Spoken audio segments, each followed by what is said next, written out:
Hello and welcome everyone, this is Jayman here and I'm going to be doing a commentary on my Pitfall, the Lost Expedition any % run. As you can see right away, the timer starts with the selection of the new game file and we're getting set here. So right away we start off with the Jaguar fight here. This is the first fight of the run.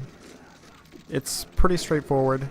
The Jaguar AI is pretty simple for this first fight here, and as you can see by just jumping and kicking in the upper left or right hand corner, the Jaguar will actually just sit and spin in a circle. In between those jump kicks, you're seeing me punch there. That's just to move a little bit faster than walking. That does save time instead of just walking. Alright, that's the first fight. It's pretty simple. You can't take damage since it's just kind of like an intro tutorial fight, so there's not much going on there.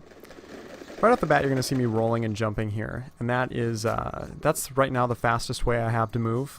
There's three main walking speeds in the game. There's the normal walking, there's rolling and jumping, which you see me doing there, and eventually we'll get to the heroic dash later on. But currently, rolling and jumping it's faster than walking, so it is the fastest way we can move throughout levels. So any chance you see me get, you'll see me rolling and jumping here. You'll notice we are going a little bit out of the way right now. Technically we can skip this area, but we're taking a little detour here to grab some idols. These idols will come into play later. We're going to use them to get a move that'll be really helpful later on, but right now we're just taking a little detour to grab some idols.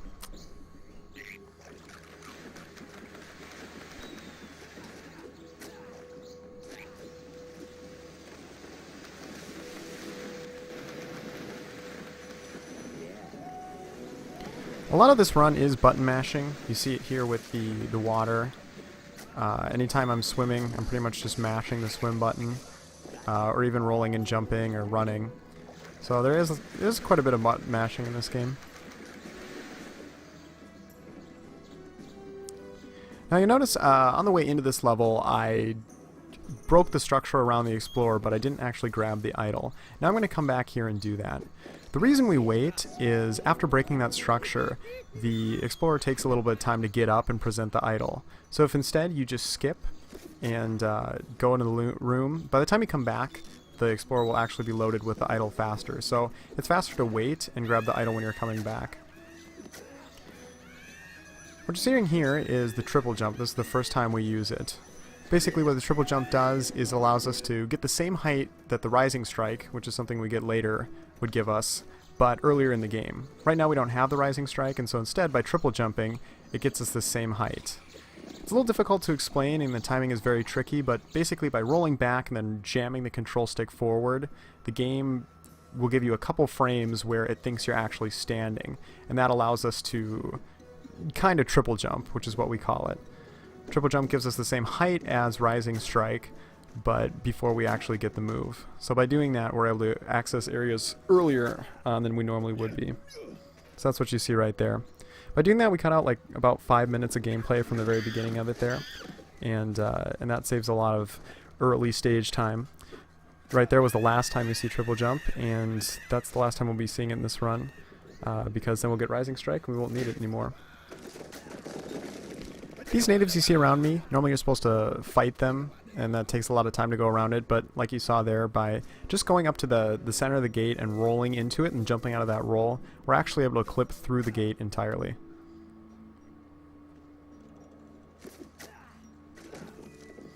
As you see here, just more rolling and jumping. This is the fastest way to get through here.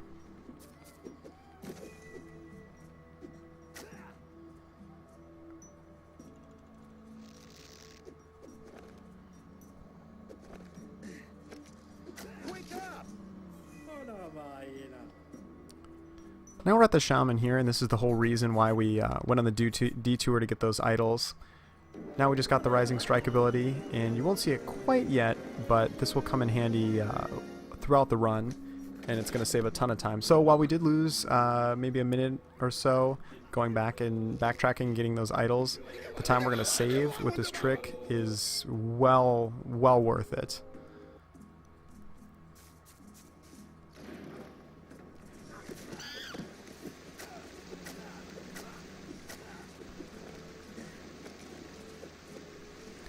So oftentimes when we're swinging on vines, instead of swinging normally like we're intended, you're going to see us do what we did right there, which is swinging back on the vine and then actually jumping off of it at its highest point and grabbing the ledge or the branch that was holding the vine. So you can see right there, and we're about to do it again here. This saves a lot of time, and just in this room alone we cut out about half the great tree just by skipping and going up to the branch above it. Cuts out a ton of time.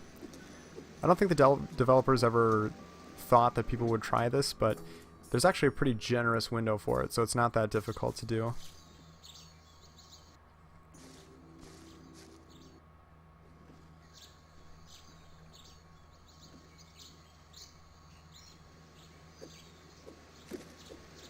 I do make a little bit mistake there.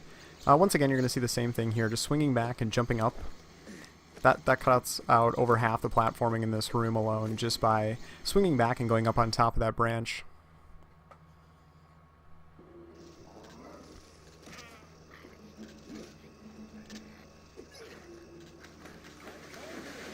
So now we're in Bit and Binders here, and there's actually a lot going on in this room, so I'm going to try and explain it the best I can. First, we're going to start by getting our Slingshot and Rising Strike. This is why we don't need Triple Jump anymore, because we're actually going to get Rising Strike just here. So as you can see how far that launched me up, and you'll see it again there, that does the same distance that the Triple Jump did. And that's kind of what we were substituting in the beginning of the run. So now that we have it, we won't need a Triple Jump. And we've also acquired the first item in this run here, Slingshot. In the normal order of the game, you're supposed to get Canteen first and Slingshot second. However, by doing the triple jumps that we did earlier, we skipped having to get Canteen entirely. So, like you can see, we've got Slingshot. The game doesn't really know what to do since you're supposed to have the Canteen at this point, so it actually equips the Slingshot to the first 2 item slots, which is a little strange. Now what you're seeing here is the first major out-of-bounds glitch in the game. We abuse kind of the weird walls in this game, and like you saw earlier, I just phase right through it. And by kind of doing some tricky jumps through that wall, I'm able to climb, and now I'm on the outer walls of the level. What this does is, you can see that temporary rock wall that goes around. Here, now we're in the Mysterious Temple. Normally, the Mysterious Temple is a late game stage, so you have to get all the items and even go through a few more things before you're able to get here. But instead, by going out of bounds like this, we're able to access the Mysterious Temple way earlier than they intended to. You also saw a little earlier, I did a smash strike in the corner and then rolled off to the side, and that lets me just glitch straight through the floor. That's one of the first times we're using smash strike here, and that also saves a ton of time. The reason we go to Mysterious Temple at all is this actually activates a trigger to let us go into Mercenary Camp later into the run. You have to do this at some point to be able to get into Mercenary Camp, otherwise you just walk in and the cutscene won't play. So by doing this early in the run, we save a ton of backtracking, and we're able to just cut straight to Mercenary Camp later in the run. Again, you aren't supposed to get here this early, but by doing that out of bounds, we're able to get way earlier than the developers intended. Doing this out of bounds saves roughly about 8 minutes or so, and this is one of the major changes that made our new route that's a little over a week old that allows us to finish this game so fast.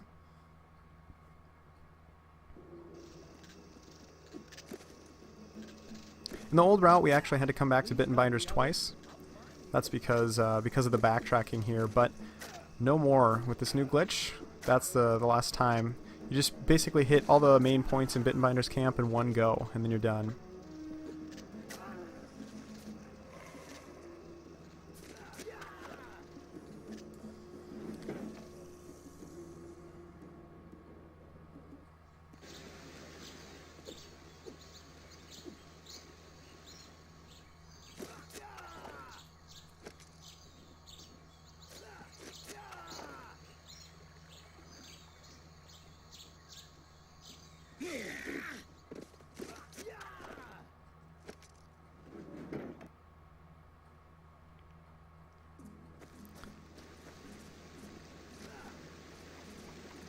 So this right here is one of the major boo-boos of this run. Normally the slingshot is supposed to connect, but I'm not sure if my aim was a little bit off or if the game wasn't registering. I'm probably just making excuses in the game, and it was just me, but I lost about 10 seconds there just because I could not hit that target to save my life. So that is probably one of the rougher parts of this run.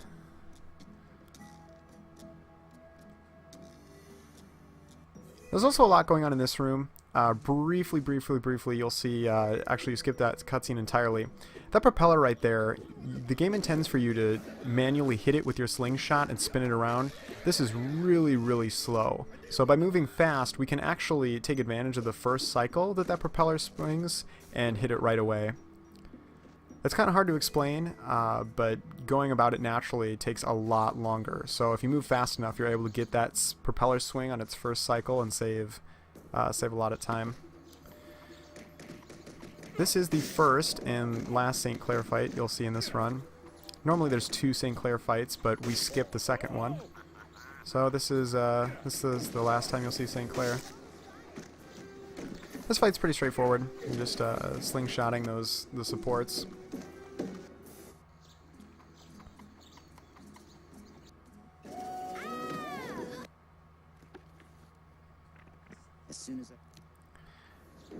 Now we've got our second item here, torch. And what you're going to see me try to do here is clip through these rocks. The game intends for you to light that fuse and then wait for it to slowly get to the TNT and blow up the rocks. But if you perform that trick right, you can actually glitch through the rocks and clip through that wall early. If it's done right, it saves about 5 seconds or so, but I wasn't able to get it, as you can see.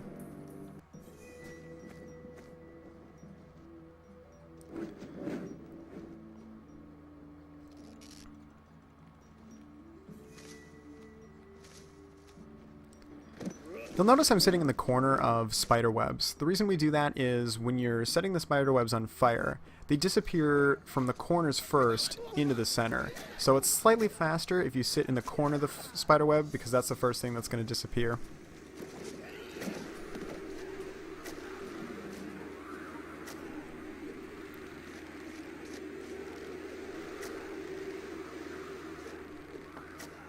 Probably one of the more awkward movements of the run, battered bridge here. There's just not a lot you can do on the small bridge platforms, and if you fall off the bridge, it puts you all the way back to the very beginning, so it'll lose a ton of time.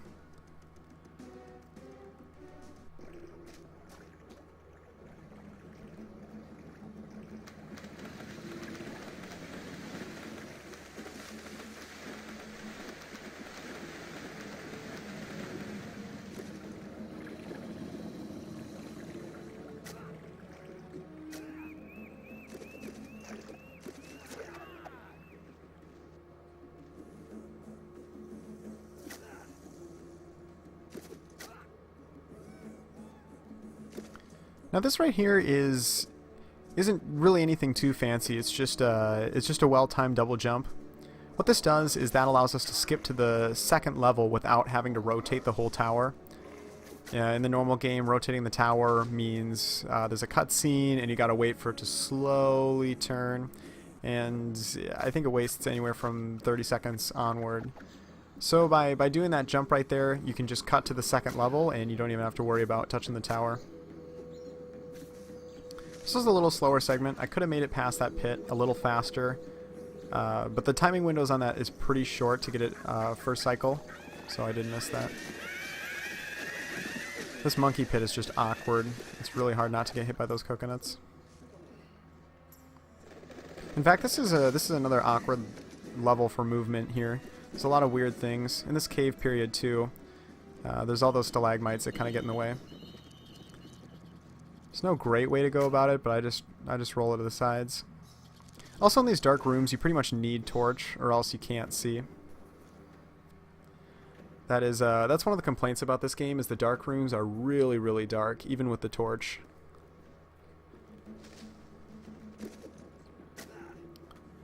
Alright, now we have heroic dash here. This kind of changes the rest of the game. No more rolling and jumping. We're just going to be mashing the run button here, and this is the fastest way to get about levels here, just by mashing the heroic dash. So pretty much any chance I get, you're going to see me running here, because that is the fastest way to get through levels. This right here is the is an early skip to Monkey Temple. The game originally intends for you to go to the two towers on either side and light them with your torch. This takes a long time, and you got to do some platforming to get over there. So instead, we're able to cut right through the door and skip that whole process. Great. That also uses Smash Strike, as you can see. So that's one of the many uses of getting that. So this is Monkey Temple, one of 3 temples in the game, one of only 2 that we're actually doing. We skipped the 3rd temple. Not a lot of exciting stuff that happens in this temple. Pretty much just trying to hit fake Harry as much as possible. The AI on the Mama Monkey is a little weird. Sometimes she'll take really slow paths to get to Harry or just sit and wait. So that's probably the biggest time loss here, is just waiting for the Mama Monkey to come. I don't know if it's entirely RNG, but it can feel really random how long she decides to take or what route she decides to take.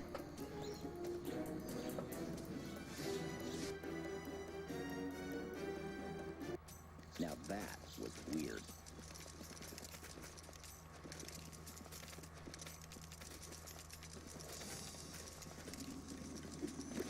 Dun, dun, dun, dun, dun, dun, dun, dun.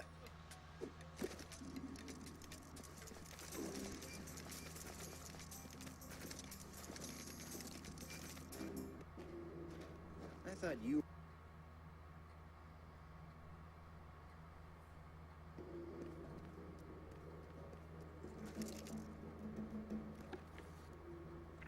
beating that...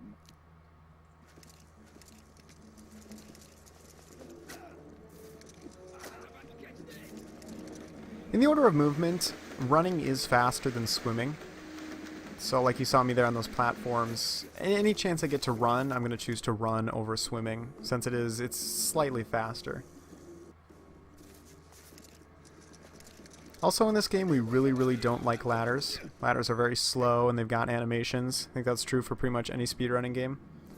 So like you saw me there, I rolled into the ladder. I don't know why, but when you roll into the ladders, it pretty much just boots you right into the well. This is the fastest way I know of to get down ladders, and it saves the animation and having to slowly climb down it. Here's another mean ladder that we're going to skip. Normally you're supposed to rising strike up there, but we do a carefully timed jump off that rock there. We can just skip the whole animation. Again, ladders are slow. We don't like to take them. We're going to take a quick detour here and grab Heroic Dive. Heroic Dive is, I guess, kind of an upgrade to Heroic Dash. Is that you, Harry?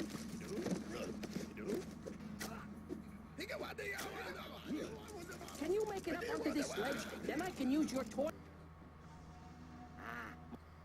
So you're going to see here, what Heroic Dive lets us do is, right after mashing Heroic Dash to be able to run, it'll let us jump straight out of that. It gives us a little extra speed when you're dashing, so you'll see me dash into the loading zones at the end of levels.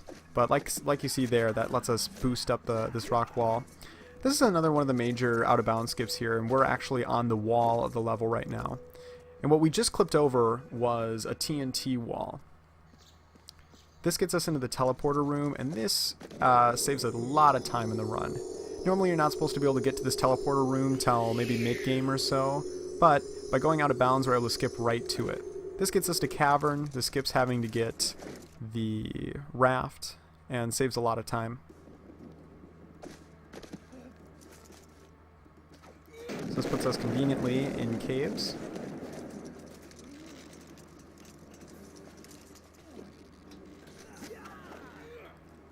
There isn't too much craziness or out of bounds in caves. It's mostly optimized movement, just getting there as fast as possible. It is pretty dark, as you can tell, so it's hard to see in certain parts, and I'm pretty much going to have my torch out as much as possible, just for visibility.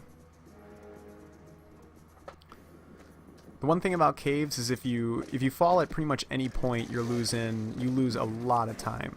So not all the jumps are super difficult to make, but if you miss, it's high risk.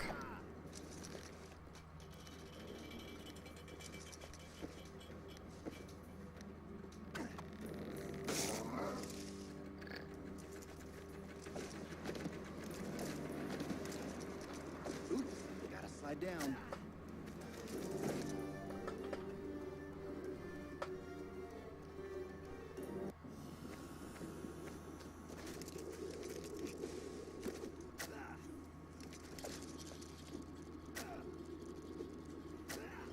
This is another place you really don't want to fall.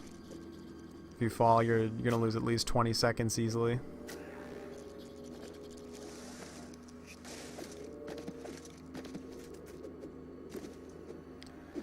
So here we're using Smash Strike yet again. Like I said, very helpful move. And what it does in the slants, Smash Strike has a lot of weird properties. But one of its properties is if you double jump and then you Smash Strike on a slant, if you time it right, Harry will stick to the slant and he can actually crawl up it. So what you saw there was me climbing up on the rock to be able to skirt along the edges. And what that really was, the reason I went through all that is there's a loading trigger for the second St. Clair fight that's right in the center of that. And normally in the game you go through that and that's what activates the fight. The fight's about 1 minute and 30 seconds long at least, and that's really slow. So by going along the side like that, we're skipping the cutscene trigger entirely, and that saves doing the entire fight. Eyes of Doom here is supposed to be a little bit more difficult, especially that center maze part. They have a lot going on, but by just sticking to the edges and being able to do some pretty generous jumps, you can skip a lot of that. A note about this game is the ledges are really generous. You'll see this all throughout the run. You can run for almost a full second off the ledges, full maybe half second to a second off the ledges, and still be able to jump after it. So this allows for carefully timed jumps. You can really get a crazy amount of distance, and all throughout the run that allows for some pretty crazy stuff. This is the second and last temple you'll see here. This is Scorpion Temple. This is probably one of the most frustrating parts of the game. A lot of this falls under RNG, just depending on where fake Harry depends on going. There is some kind of consistent strats. You'll see me doing this here. You can, if you get close enough to Harry within like a small window, you can drag him and you can pull him to the side of the map. And by manipulating him, we can get him to fall really close to the side of the wall, so we can go and sting him as fast as possible. However, there is a chance that he'll choose to light someplace, even though it's not right next to him. So there is a fair amount of RNG in this, and it can be very frustrating. If you're good, you can get this pretty consistently, but there's still... Overall, I really can't complain, though. This run has very little RNG, and so this is probably the worst part of it right here. These first two were really consistent.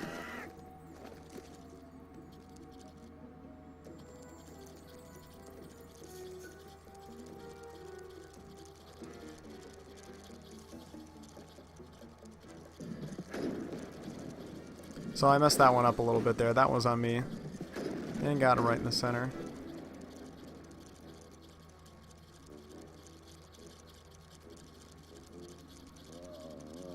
The main point of this temple is Harry has to be able to light every single one of those torches once. I don't even believe they all have to be lit at once. He just has to have lit each one at some point, and then you lose the temple. It's not very likely, especially once you know what you're doing. It's pretty hard for him to be able to do that, especially if you manipulate him to the same torches each time. But that's how it was intended to do. So that was the second and last temple we'll be doing. And really the only reason we do this is to get pickaxes.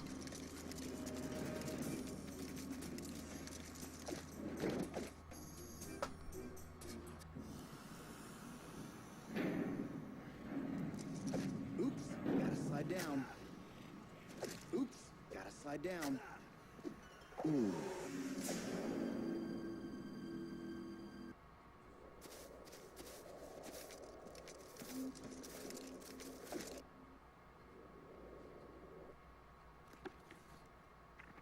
I think it was... Now we have the third item in the run here. This is pickaxes. We only actually have to pickaxe up 2 ice walls. So you really don't see too much of the pickaxes.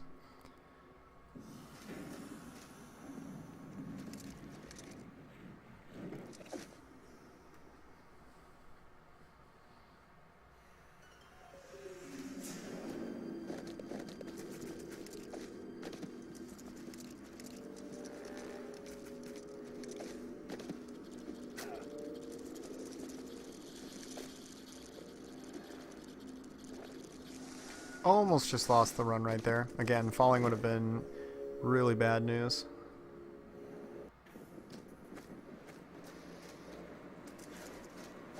Once again, here you're going to see the backwards vine thing jumping onto that platform. That jump you saw right there is actually a lot more difficult than it might look. After you get the heroic dive, when you jump out of a dash, you're going to leap forward like that instead of jumping upright. So to be able to double jump out of a run, you have to wait a beat and then jump. So it's a very specific timing, and that jumps in particular is hard to do. Once again, you're going to see that smash strike property there. By smash striking on that slant, we're able to walk up that wall. That also saves a lot more time.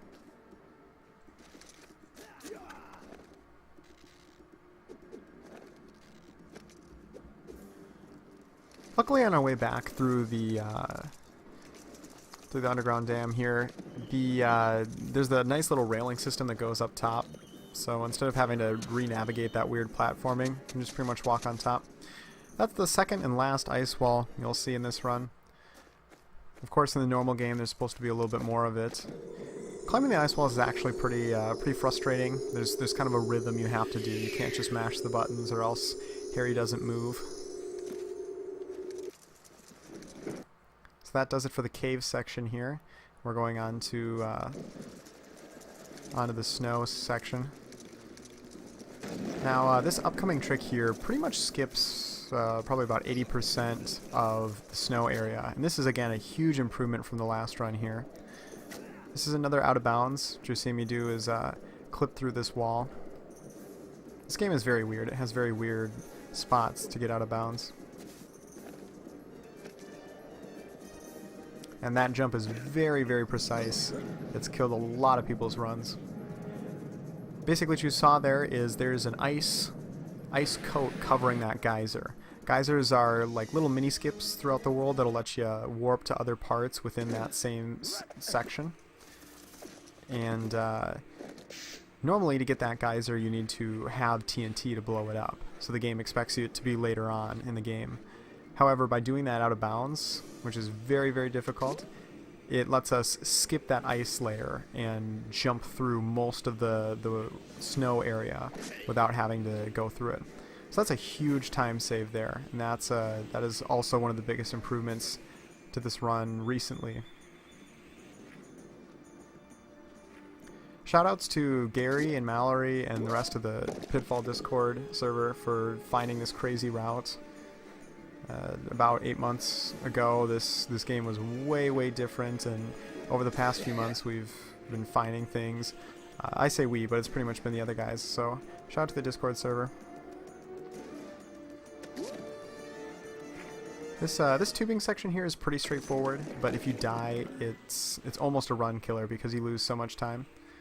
So it's pretty low risk, but it really, really stinks if you lose it. That is the weirdest sound I've ever heard in that game.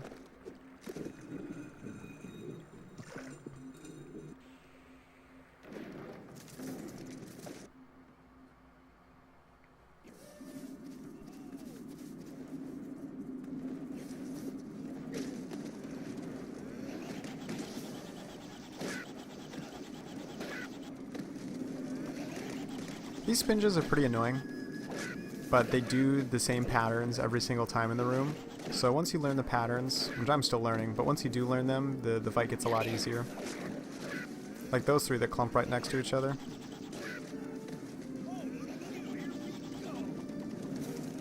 It can be pretty frustrating though if you can't hit them. You can spend a lot of time just trying to hit them. So we do all that. Finally, we have TNT.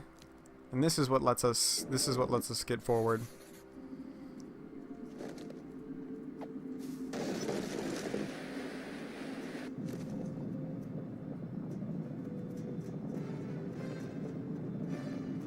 So like you see there, we needed to use the TNT to blow up that sheet of ice over the geyser. That's just like that other geyser we did earlier, except that one we just clipped out of bounds to get. So that was the snow section there. That was the mountain. Pretty fast, and it just shows you how much that geyser, that early geyser skips of the level. Several rooms we skip. Again, a big time save there.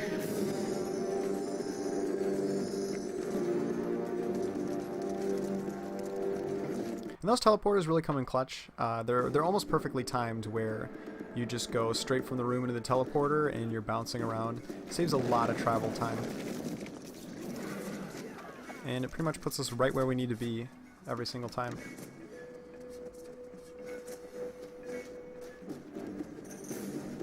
Here I accidentally demonstrate why we hate ladders so much. You can see just how much time I wasted accidentally hitting that animation.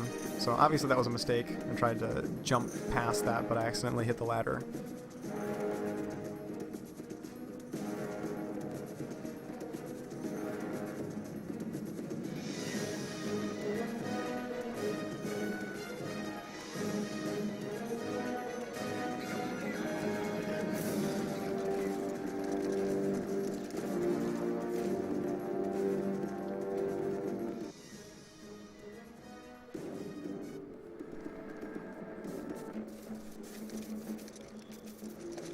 Now we're ready to go to Mercenary Camp here. That's way back towards the beginning of the run when we activated Mysterious Temple early in Bittenbinder's camp. This is what we were activating here. So now because we did that, we can walk straight up to Mercenary Camp and go right in, and it's already been activated for us.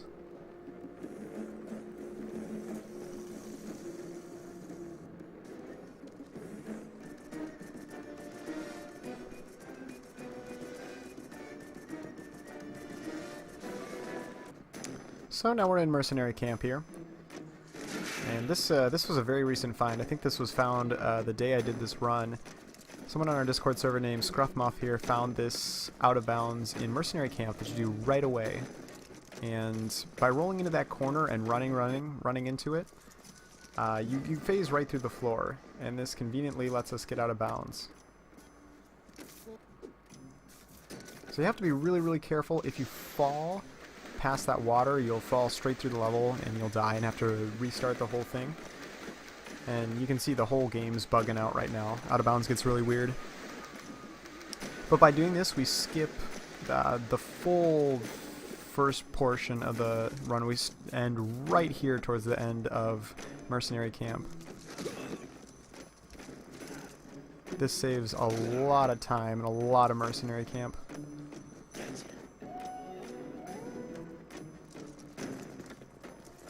The out of bounds is a little risky because if you fall, that's a huge time loss, but it saves so much time that it's definitely worth it.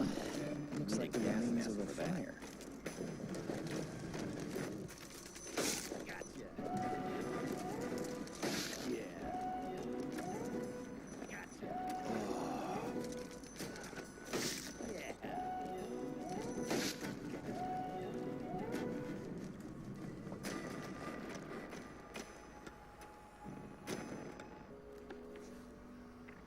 With St. Clair.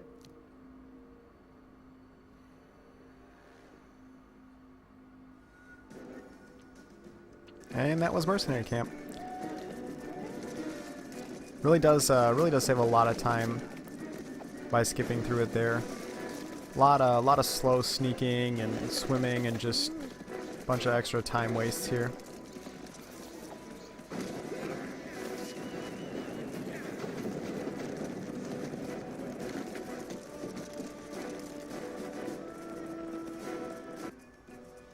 And you can see that there on my splits too, just how much time that saved. And I didn't even do it very fast. It was still pretty sloppy execution, and it saved a ton of time off that.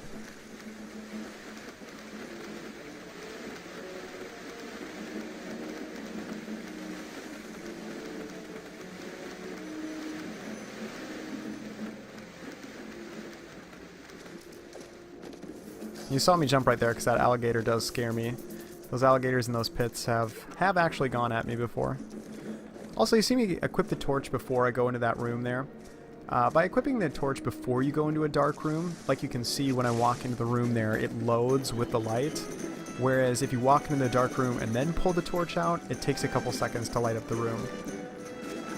So just a little technique there, but it does save some time. If you're ever going into a dark room, you pull out the torch before you go in. and much faster going through these rooms. You can tell the difference between rolling and jumping and then just being able to run through it. It really does save a lot of time.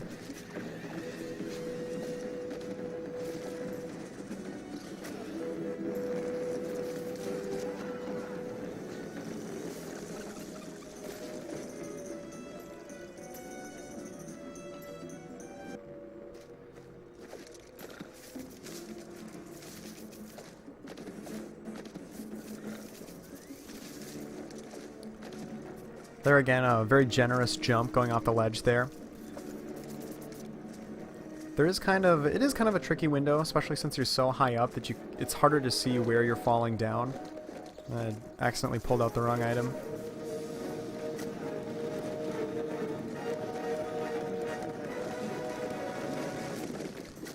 Yep, don't even get shield once in this game, not even in Mercenary Camp anymore, since we skipped that.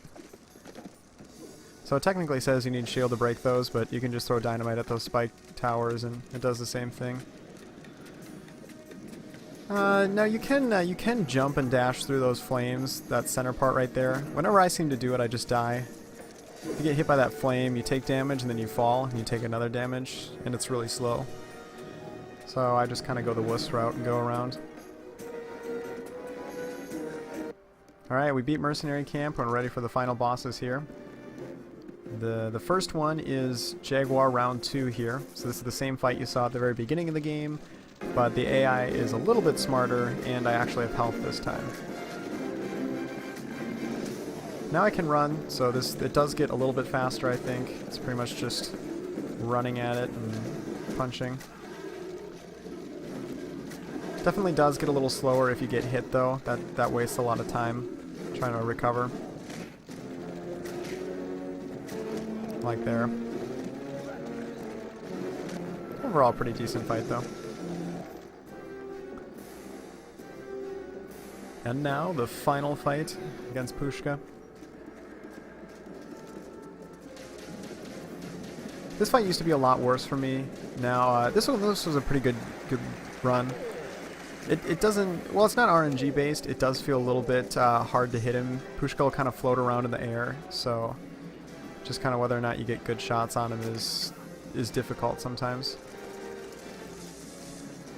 I found that Rising Strike, if you Rising Strike into the pillars, it sends them up more, so it gives the pillars more of a lob, and there's more of a chance that it'll hit Pushka, like you saw there.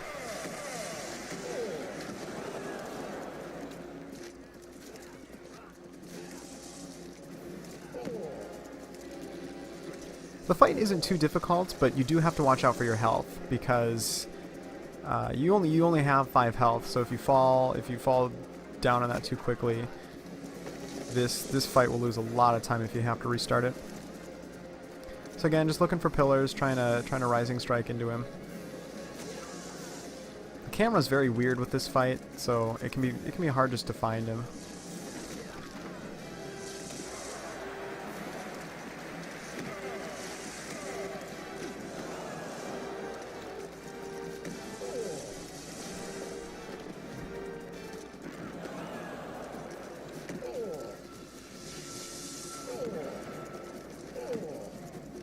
And we're coming up on the last one here. Time ends when the last pillar hits Pushka, and boom, there you go. So that really completes the run there. This is the any % category. So timing ends. Beating Pushka is the last thing there. We end time, and that's the end of the run. I just want to say thanks for watching. Again, huge shout out to the Discord community. They're the ones who came up with this improved route and have found so much in this game. So shout out to everyone there, and hope this was helpful. If you have any more questions or comments, let them know in the comments down below. And maybe I'll try and do another one at this if I get another PB, just explain it better. I probably missed a lot of things, but hopefully it was helpful to just kind of see my perspective from some of the things. That's it, guys. Thanks for watching.